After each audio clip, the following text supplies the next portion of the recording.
Welcome to Luca and Miguel. Enjoy the video. In this video, I will explain how to replace a city water connection on an RV.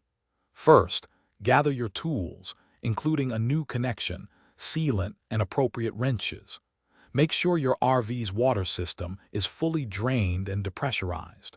Always disconnect from any external water supply before beginning this repair.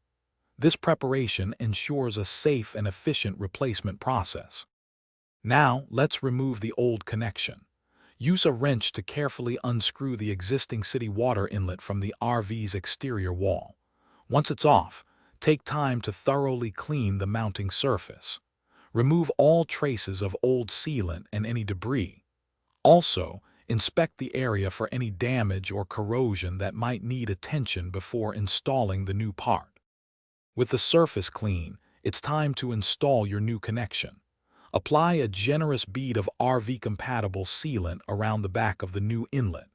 Carefully insert the new connection into the opening on your RV's exterior. Secure it firmly with the provided mounting screws. Remember to tighten all fasteners snugly, but be careful not to over-tighten, which could cause damage. Finally, let's test your new connection.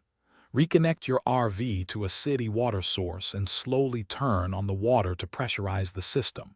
Carefully check for any leaks around the newly installed connection point. It's a good idea to monitor the connection for several hours or even overnight to ensure a completely watertight and secure seal. Enjoy your leak-free water. Thanks for watching and please subscribe. It's the best investment you'll ever make.